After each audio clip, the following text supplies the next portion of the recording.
Simply میں آپ سب کے سامنے رکھتا ہوں کہ ہمارا ہوا کیا کہ ہم نے 5,000 ارب روپیہ اکٹھا کرنا تھا.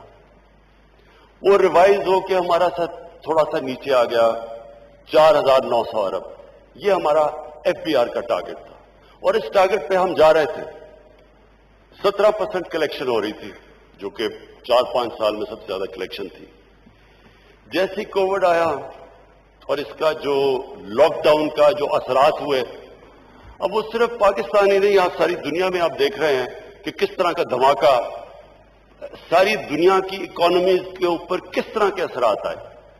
تو ہماری جو ڈائریکٹ ہمیں نقصان ہوا کہ ہمارا جو ریوائز ٹارگٹ آیا جو ہم نے 4,900 ارب اکٹھا کرنا تھا، وہ اب آ گیا 3,900 ارب، یعنی 1 ٹریلین روپیہ ہماری شارٹ فال آ گئی. یہ اب کی ہے شارٹ فال. یہ سمجھنا ہے آپ نے کہ یہ جو شارٹ فال ہے یہ ابھی تک کی ہے، کیونکہ اس وقت پوری طرح لاک ڈاؤن کا جو امپیکٹ ہے نہ ہم میجر کر سکتے ہیں نہ دنیا میں کوئی ملک کر سکتا ہے، کیونکہ کبھی اس طرح کی چیز ہوئی نہیں کہ پورا طرح اکانومی بند کر دی جائے، لوگوں کو گھر میں بند کر دیا جائے. اس کا کوئی مثال نہیں ہے. تو اس کے جو اثرات ہیں ابھی تک پوری طرح لوگ نہیں سمجھ رہے. اور میں پھر اپنی ٹیم جو ہمیں بڑا تنقید ہوئی کہ جی کنفیوزڈ ہیں، ان کو پتہ نہیں کیا کر رہے ہیں، میں پھر سے اپنی ٹیم کا شکریہ ادا بھی کرتا ہوں اور خراج تحسین اس لیے پیش کرتا ہوں کہ ہم نے وہ لاک ڈاؤن نہیں کیا جو ہمارے پہ پریشر ڈالا جا رہا تھا. ہمیں سندھ سے ساری مثالیں آئیں، جی دیکھیں سندھ میں کتنا زبردست لاک ڈاؤن ہو گیا، آپ بھی کریں. میں اگر میری بات سنی جاتی، کیونکہ 80th امینڈمنٹ کے بعد صوبائی اٹانومی ہے، وہ اپنے فیصلے کرتے ہیں، میں کبھی بھی پھر بھی وہ بھی لاک ڈاؤن نہ کرتا جو کہ ہم نے کیا. میں پھر بھی کوشش کرتا کہ ہماری کنسٹرکشن چلتی رہتی، ہماری چھوٹی دکانیں چھابڑی والے یہ چلتے رہتے. لیکن کیونکہ وہ ہم یورپ کو دیکھ رہے تھے تو یہاں بھی لوگ یورپ کو دیکھی، جب انہوں نے لاک ڈاؤن کیا تو یہاں بھی شروع ہو گئے. ووہان سٹی کا چائنا میں انہوں نے دیکھا کہ انہوں نے لاک ڈاؤن کیا، یہاں بھی کر دیا. لیکن ہمارے جو حالات تھے، ہمارے حالات پہلے ہی اچھے نہیں تھے. اور جن بھی ملکوں کے اندر غربت ہو اور ڈیلی ویجر ہو اور انفارمل اکانومی ہو، کیونکہ 80% تو ہمارے مزدور ان کی رجسٹریشن ہی نہیں ہے. امریکہ جیسے ملک میں بھی لوگ لائنوں میں کھڑے ہو کے کھانا اس لیے لے رہے ہیں کیوں اس کے باوجود کہ وہاں رجسٹرڈ ہیں اور ان کو ان امپلائمنٹ بینیفٹ سیدھے بینک میں جا رہے ہیں. وہاں تو فارمل اکانومی ہے، ہماری 80% انفارمل اکانومی. تو ہم کدھر سے ڈھونڈتے کہ یہ جو چھابڑی والے بیچارے، یہ جو سارے غریب لوگ ایک دم بے بس گھروں میں بند ہو گئے، جنہوں نے دہاڑی کما کے اپنے بچوں کا پیٹ پالا تھا، وہ بیچارے گھر بیٹھ گئے. اور جب مجھے تنقید ہو رہی تھی کہ جی آپ بھی بند کریں، جس طرح یہ ہندوستان میں ہوا اور یہ جس طرح سندھ میں کیا گیا، تو اسپیکر صاحب لوگوں سے اگر پوچھیں ان دنوں کے اندر یہ غریب بستیوں میں جب جاتے تھے، گاڑی جب جاتی تھی گاڑی کے اوپر حملہ ہو جاتا تھا، لوگ گاڑی کو اٹیک کر دیتے تھے، بھوکے لوگ تھے بیچارے. تو شکر ہے ہم نے یہ پریشر بھی برداشت کیا، فیصلہ بھی کیا کہ ہم نے کنسٹرکشن کھول لیے، اپنی جو ایس او پیز کے ساتھ ہم اکانومی کھولتے رہے. ہم سب سے پہلے تھے اس پہ. آہستہ آہستہ آج جو دنیا مان گئی ہے کہ صرف ایک ہی طریقہ ہے کووڈ کا مقابلہ کرنا، اور وہ ہے اسمارٹ لاک ڈاؤن. آج دنیا یہ ایکسیپٹ کر بیٹھی ہے. اور میں پھر سے کہ ہم ماشاءاللہ ہم پہلے تھے. کنفیوژن ہمارے میں نہیں تھی، کنفیوژن انہوں میں تھی جن کو جنہوں نے کبھی پاکستان کے غریب علاقوں میں نہیں کوئی گیا. انہوں نے جو لوگ کہہ رہے تھے جی لاک ڈاؤن کرو، انہوں نے کبھی یہاں کچی بستیوں میں نہیں گئے، غریبوں کی بستیوں میں جا کے دیکھے تو 8 لوگ ایک کمرے میں ہیں، ان کو آپ لاک ڈاؤن کر دیں. جو بیچارے دیہڑی دار تھے وہ کدھر سے وہ اپنے بچوں کا پیٹ پالتے.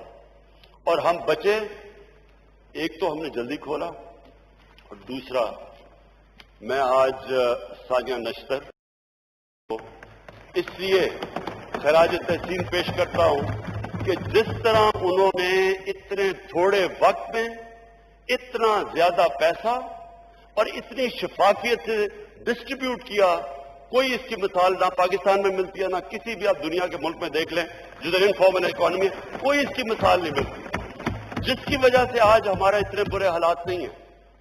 لیکن اس کا یہ نہیں مطلب کہ آگے ہمارے برے حالات یہ جو لاک ڈاؤن ہے اس کی وجہ سے آئیں گے نہیں، کیونکہ سارا سروس سیکٹر متاثر ہے اس سے۔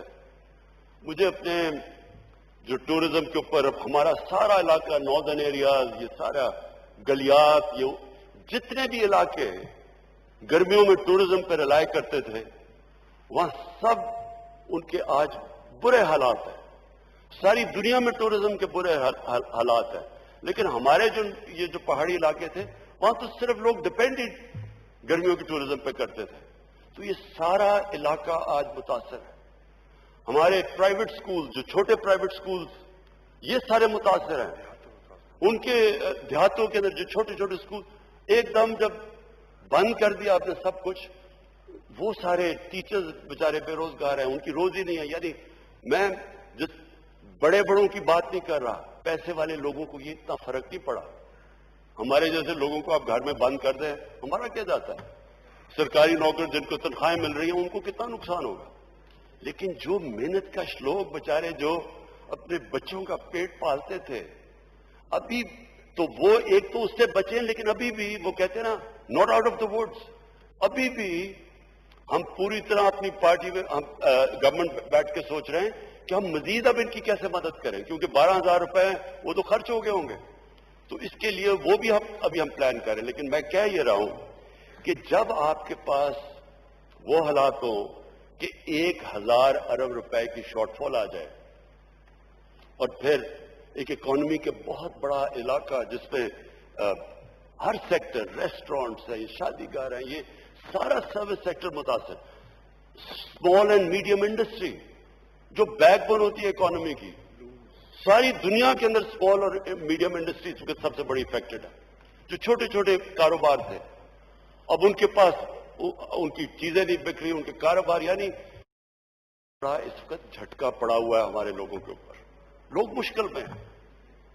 ہم بچ ایسے اس طرح بھی گئے کہ ہم نے اپنے ایگریکلچر سیکٹر کو اس طرح نہیں کیا، اور ملکوں کے اندر تو مہنگائی، یہ کھانے پینے کی چیزیں بہت مہنگی ہو گئی ہیں، گورنمنٹ سبسڈائز کر رہی ہے۔ کہنے کا مقصد یہ ہے میرا کہ ہمارے پاس اب ایک اور چیلنج ہے آگے۔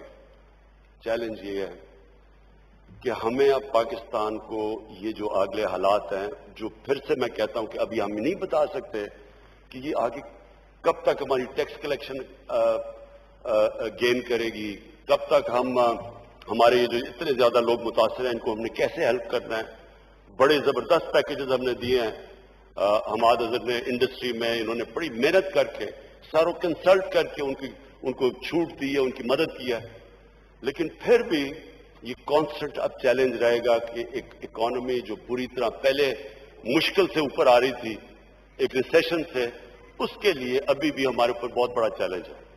اس چیلنج کے اندر میں ایک چارلز ڈکن سیئنگ ہے کہ it was the worst of times and it was the best of times۔ ایک طرح تو worst of times ہے، لیکن اگر ہم نے اس کو بیسٹ آف ٹائمز بنانا ہے تو وہ جو ہم اب پلان کر رہے ہیں وہ ہمیں کرنا پڑے گا، اور وہ کیا ہے؟ وہ گورنمنٹ کے ادارے جو اس وقت وہ پیسہ جو ہمیں تعلیم اور صحت اور صاف پانی میں اور غریب کسانوں کے اوپر خرچ کرنا چاہیے، ہسپتالوں پہ، وہ پیسہ ایک بہت بڑا اس کا گورنمنٹ کارپوریشن، یہ جو لاس میکنگ گورنمنٹ کارپوریشن ان میں جا رہا ہے، جس میں پاور سیکٹر ایک سب سے بڑا اس ملک کے اوپر عذاب بنا ہوا ہے۔ اس میں میں آپ کو یہ بتا دوں کہ میں پھر سے یہ ریپیٹ کرتا ہوں کہ یہ پاور سیکٹر کا جو سارا قرضہ، یہ جو سارے کانٹریکٹ، یہ سارے ہمارے سے پہلے کیا، انہیرٹ کیا ہم، یہ ہمیں ملا ان پچھلی 10 سالوں کے اندر۔ اب وہ اس سیکٹر کو ٹھیک کرنے کے لیے ٹنکرنگ ود دا سسٹم نہیں ہو سکتا، چھوٹے چھوٹے چینجز ہی، اس میں بڑے ڈراسٹک چینجز کرنے پڑیں گے۔ تو میں آج یہاں آپ کو کھڑا ہو کے یہ کہہ رہا ہوں کہ ہم تیار ہیں اب اس ڈراسٹک چینجز کے لیے. جب بھی آپ چینجز کریں گے کسی سیکٹر کے اندر، جو لوگ ایک کرپٹ نظام سے فائدہ اٹھاتے ہیں، جن کو اسٹیٹس کو کہتا ہے، وہ ریزسٹ کرے گا.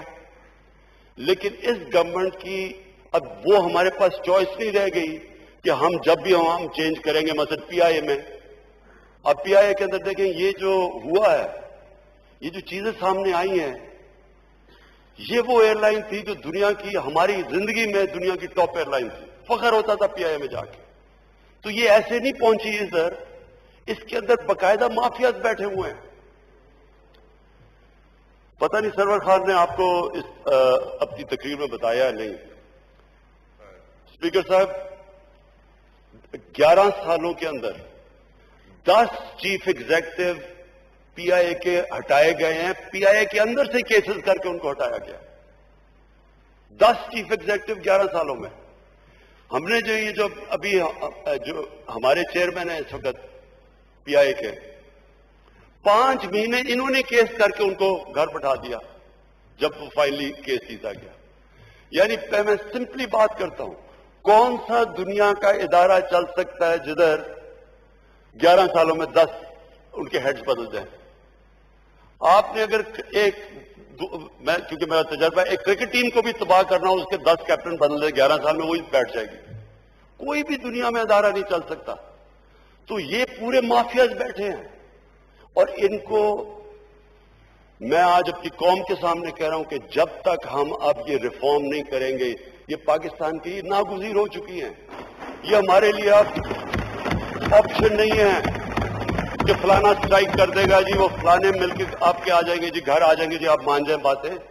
یا یہ ملک جدھر آج ہے، ہمیں یہ ریفارم سارے ادارے، اور میں اداروں کا بات یعنی پاور سیکٹر کے اندر جو ادارے ہیں، پی آئی اے، ریلویز، یہ سارے لاسز ہیں. اسٹیل مل کا 8 ارب روپیہ اسٹیل مل میں سرپلس پڑا تھا 2008 میں. یہ بڑا کارنامہ ہے کہ اس کے اوپر آج 250 ارب روپے کا قرضہ چڑھ چکا ہے. پچھلے ہم جب سے بند پڑی ہے اسٹیل مل، جو کہ نون لیگ کے دور میں تھی، ہم نے 34 ارب صرف بند اسٹیل مل میں سیلریز میں دے چکے ہیں. 9,000 لوگوں کو ایک بند مل میں رکھنے کے لیے 34 ارب روپیہ. ایک وہ قوم جس کے پاس پہلی قرضوں پہ ہم گزارا کر رہے ہیں، پہلی سود دے رہے ہیں. سود یہ کہ یہ پھر سے میں ریپیٹ کرتا ہوں، ہمیں جب گورنمنٹ ملی تو پہلے سال جتنا ہم نے ٹیکس اکٹھا کیا 4,000 ارب، 2,000 ارب اس میں سے سود دینا پڑا جو پچھلی گورنمنٹ نے قرضے لیے ہوئے تھے.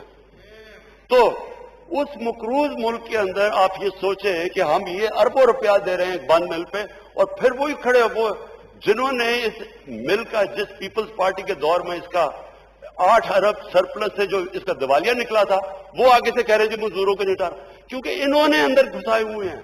پولیٹیکل بھرتیاں کر کے ان کو تباہ کیا، پی آئی کو تباہ کیا، یہ اس کو کیا، پاور سیکٹر کو کیا. اب یا تو ہم ریفارم ہوں، یہاں میں آج ساری اپنی قوم کے سامنے کہہ رہا ہوں کہ جب تک ہم اب ان اداروں کو ٹھیک نہیں کرتے اور ان کے اندر جو مافیاز بیٹھے ہیں ان کو ٹیک آن نہیں کرتے، ہم میں بجائے بیسٹ آف ٹائم اگر ہم نے ٹھیک کر دیا تو یہ ہمارے بہترین ٹائم آ جائے گا، آگے اچھا وقت ہے. اگر نہیں کرتے اب یہ کمپاؤنڈ کرے گا، یہ اور ہمیں نیچے لے جائے گا. کہنے کا مقصد یہ ہے کہ جیسے ہم چل رہے تھے ویسے اب آگے نہیں چل سکتے. یا ہم ریفارم کریں گے اور یا پھر ہم ایک برے وقت کا سامنا کریں گے. میں بھولنا نہیں چاہتا کیونکہ لاسٹ ٹائم میں مینشن کرنا چاہتا تھا اس چیز کو. کارٹلز، مونوپلیز بنی ہوئی ہیں. ایک تو مافیاز بیٹھے ہوئے ہیں اداروں کے اندر، ایک بڑے بڑے کارٹلز بنے ہوئے ہیں جس طرح کا شوگر کارٹل. اب شوگر کارٹل، اس کے اندر جتنی بھی چیزیں سامنے آئی انکوائری کے اندر، اس میں کیا نظر آ رہا ہے کہ تھوڑے سے لوگ پیسہ بنا رہے ہیں، یعنی ونڈ فال پروفٹس بنا رہے ہیں. میں پھر واضح کر دوں کہ یہ ملک کی فیوچر ہے ہم انڈسٹریلائز کریں، اس ملک کی فیوچر ہے کہ ہم اپنی بزنسز کو پروموٹ کریں، اس ملک کی فیوچر ہے اپنے ایگریکلچر کو پروموٹ کریں. ہم چاہتے ہیں کہ پیسے بنائے جائیں، ہمارا کسان پیسہ بنائے، ہماری بزنسز پیسے بنائیں، ہماری انڈسٹری پیسہ بنائے. لیکن وہ ایک معاشرے کے اندر اپنا فرض تو پورا کریں، ٹیکس تو دیں. جب آپ پیسے بناتے ہیں معاشرے چلتا ہے. ساری دنیا کے اندر جو کامیاب معاشرے ہیں وہ چلتے ہیں کہ لوگ پیسہ بناتے ہیں، وہ ٹیکس دیتے ہیں، وہ ٹیکس آپ اپنی عوام پہ خرچ کرتے ہیں، ان کی تعلیم پہ، صحت پہ. اس طرح ایک معاشرہ چلتا ہے. جو مدینہ کی ریاست کی میں بات کرتا تھا، اس سرکار مدینہ پہلی دفعہ دنیا کی تاریخ میں انہوں نے جو زکوٰۃ کا سسٹم نکالا، پیسے والے لوگ سے اکٹھا کرتے تھے اور نچلے لوگوں کے اوپر خرچ کرتے تھے. یہ آج سارے یورپ میں ویلفیئر اسٹیٹ اس کے اوپر بیسڈ ہے. ہم یہاں کیا کر رہے ہیں؟ ریکارڈ پروفٹس، 29 ارب روپے کی سبسڈی 4 سال میں لے کے ساری شوگر مل انڈسٹری 9 ارب روپے کا ٹیکس دیتی ہے. اس کے علاوہ مہنگی چینی، لوگوں کو مہنگی چینی مل رہی ہے. اس کے علاوہ ساری جو ریگولیٹر تھے جن کا کام یہ روکنا تھا، چیک کرنا تھا، اس کو کارٹلائزیشن کو چیک وہ ساتھ ملے ہوئے تھے. ان کے ایف بی آر کے لوگ ساتھ ملے ہوئے ہیں، کمپٹیشن کمیشن کے لوگ ان کے ساتھ ملے ہوئے ہیں. کمپلیسٹی تھی. اور لوٹ کون رہے ہیں؟ کس کو لوٹ رہے ہیں؟ پاکستانی گورنمنٹ کو اور پاکستانی عوام کو اور بیچارے ہمارے کسان کو. یہ اسپیکر صاحب ہر جگہ ہو رہا ہے. اور یہ ہماری گورنمنٹ کی مشن ہے. ہماری مشن یہ ہے کہ ہم نے اس ملک میں جب ہم کہتے ہیں انصاف کا نظام، عدل اور انصاف، وہ مطلب ہی یہ ہوتا ہے کہ جو محنت کرتا ہے وہ پیسہ بنائے، لیکن اپنا جو شیئر ہے وہ دے، تاکہ ہم نچلے سے لوگوں کے اوپر خرچ کر کے اوپر اٹھا دیں. وہ تو کبھی بھی ملک اوپر نہیں جا سکتا کہ چھوٹا سا طبقہ امیر ہوتا رہا اور باقی بیچاری عوام آپ بھوکا ننگا رکھیں. کوئی بھی آج تک ملک ترقی نہیں کر سکا. تو یہ سارے کارٹل، ان سب کو میری یہ مشن ہے کہ ہم ان ساروں کو قانون کے نیچے لے کے آئیں.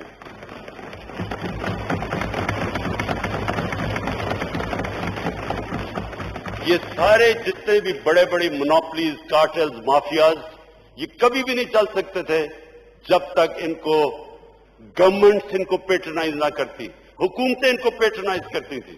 یہ جو شوگر مل مافیا، یہ جو ساری شوگر مافیا ہے، کون اس میں بیٹھے ہوئے اوپر؟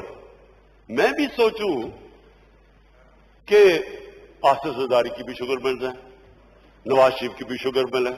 بھئی آپ کی شوگر ملز ہیں کیوں؟ جب آپ غور سے جب پتا چلتا ہے تو کیوں شوگر مل ہے؟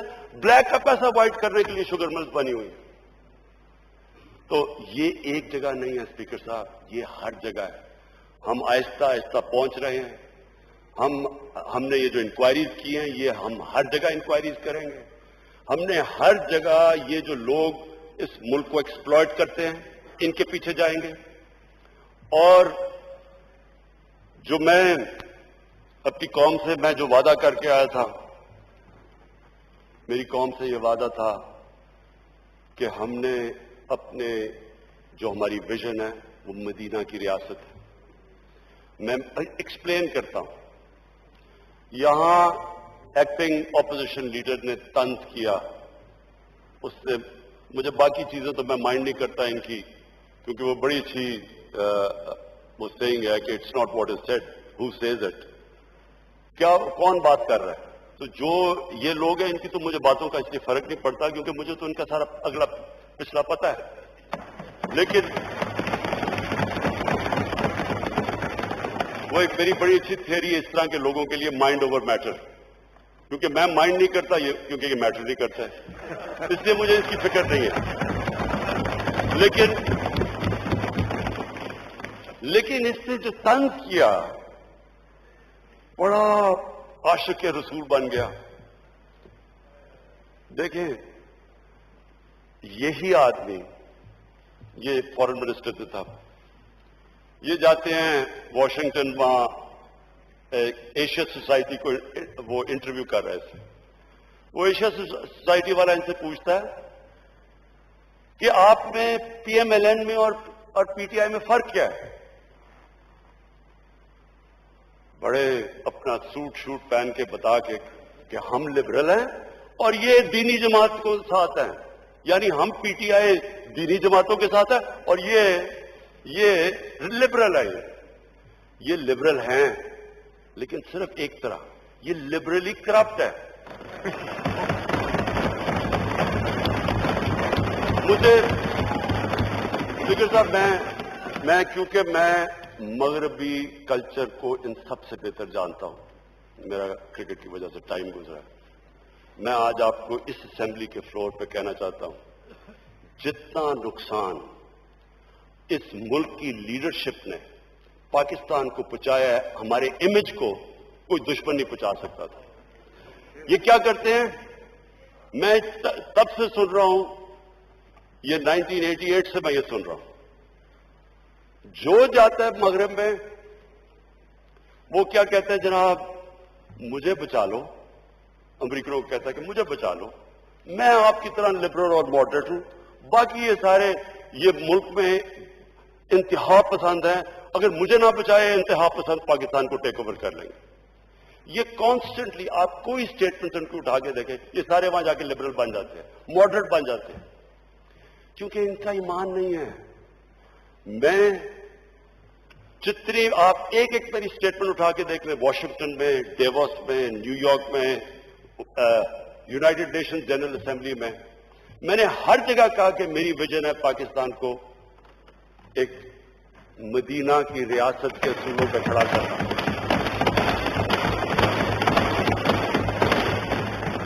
میں نے اسپیکر صاحب جنرل اسمبلی کے اندر باقاعدہ میرے خیال میں پہلی دفعہ کسی نے وہاں یہ بتایا کہ مدینہ کی ریاست کیا تھی، کیسے اس نے خواتین کو، عورتوں کو رائٹس دیے، غلاموں کو آزاد کیا، مائنورٹیز کو ایکول سٹیٹس دیا، برابر کے شہری بنایا. کہ ادھر میں نے بتایا کہ یہودی کیس جیت جاتا ہے، حضرت علی رضی اللہ تعالیٰ ان کا کیا مقام تھا اسلام میں اور کیا ہے، ان سے وہ کیس ہار جاتے ہیں یہودی سے. یہ تھا انصاف کا وہ نظام، یہ ایکوالٹی تھی، یہ رول آف لا تھا. اور وہاں مدینہ کی ریاست کی سب سے بڑی چیز یہ تھی کہ انسانیت تھی. وہاں پہلی ویلفیئر اسٹیٹ تھی. آخری خطبے میں ہمارے نبی محمد صلی اللہ علیہ وسلم آخری خطبے پہ کھڑے ہو کے کہتے ہیں کہ سب انسان برابر ہے، کوئی ریس، جو بھی مرضی آپ کا رنگ ہو، سب انسان حضرت آدم کی اولاد ہے.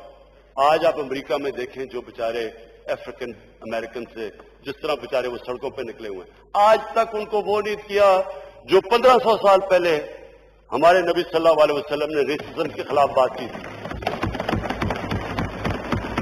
ایک ماڈرن اسٹیٹ تھی جو ماڈرن پرنسپلز پہ تھی.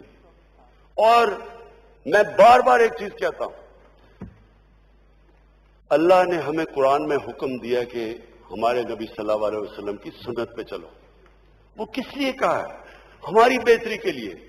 جو انسان ان کی سنت پہ چلے گا وہ آٹومیٹکلی اوپر چلا جائے گا، اور جو قوم مدینہ کی ریاست پہ اصولوں پہ چلے گی وہ اٹھ جائے گی، چاہے وہ مسلمان نہ بھی ہوں. آج جو محمد عبدو نے، ایک بہت بڑا اسکالر تھا، وہ جب یورپ گیا پہلی دفعہ آج سے 100 سال پہلے، تو جب وہ واپس آیا مصر میں، تو اس نے بڑی زبردست بات کی. اس نے کہا میں یورپ گیا، وہاں مسلمان نہیں نظر آئے لیکن بڑا اسلام نظر آیا. اور واپس آ کے کہتا مصر میں کہ یہاں مسلمان تو بہت ہے، مجھے بڑا کم اسلام نظر آ رہا ہے. جو ان کی سنت پہ چلے گا اللہ تو اس کو مانتا ہے. جو انسانیت ہوگی، جس معاشرے میں انصاف ہوگا، جس میں میرٹ ہوگی، جس کے اندر انسانوں کو برابر کا سمجھا جائے گا، وہ معاشرہ دنیا میں اوپر چلا جائے گا. اور آج آپ نے اگر اسکینڈینیوین، جو میں نے جا کے دیکھا اسکینڈینیوین ممالک میں، آپ دیکھیں گے کہ وہاں کس طرح کی ان کی کتنے وہ قریب ہیں مدینہ کی ریاست کے اور ہم کتنے دور ہیں اس سے. جو مجھے جو میرا آخری پوائنٹ ہے، آخری پوائنٹ سے پہلے میں صرف آج سب اس ہال کے سامنے اکنالج کرنا چاہتا ہوں جو پاکستان کے ہیلتھ ورکرز ہیں، ہمارے ڈاکٹرز ہیں، جتنی وہ فرنٹ لائن میں محنت کر رہے ہیں.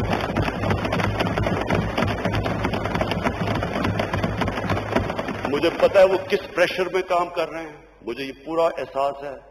ہم تو انشاءاللہ ہماری گورنمنٹ کا پوری طرح ہم جو کر سکتے ہیں ان کے لیے بیکنگ کریں گے، لیکن ان کو اصل میں تو ان کو ریوارڈ اللہ دے گا، کیونکہ یہ جہاد ہے، یہ اصل جہاد ہے جو وہ آج پاکستان کے ہاسپٹل میں کر رہے ہیں.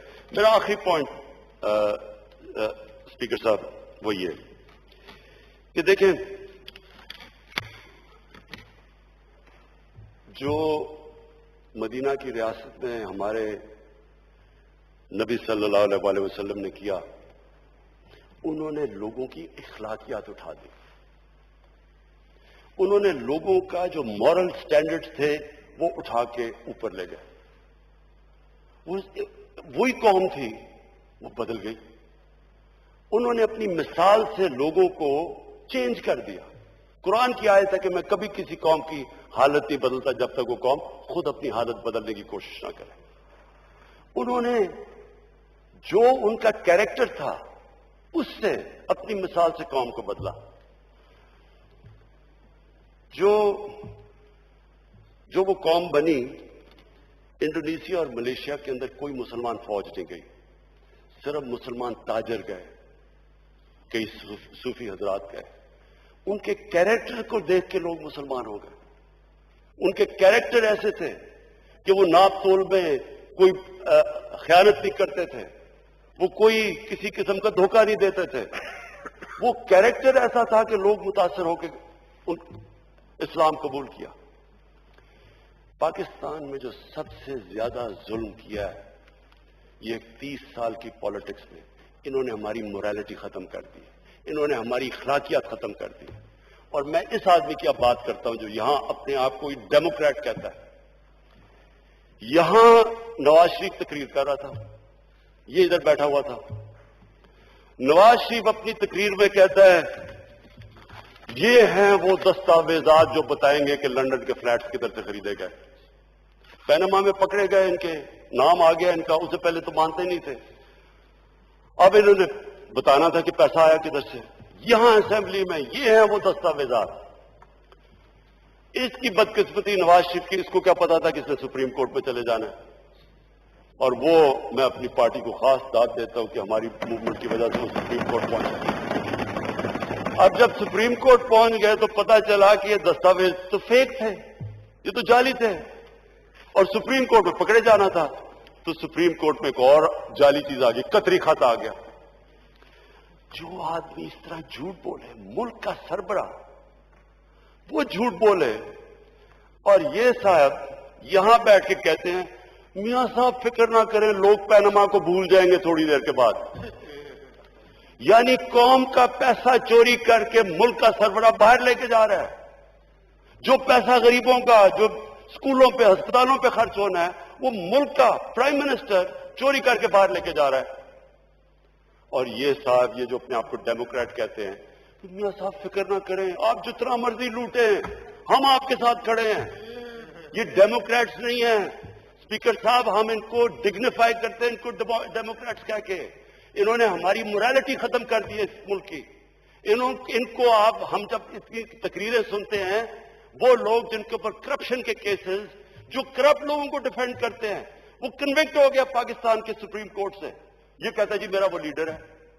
تو یہ بچے جو ہمارے دیکھ رہے ہوں گے، ان کو کیا کوئی اچھے اور برے کی تمیز نہیں پتہ چلے گی.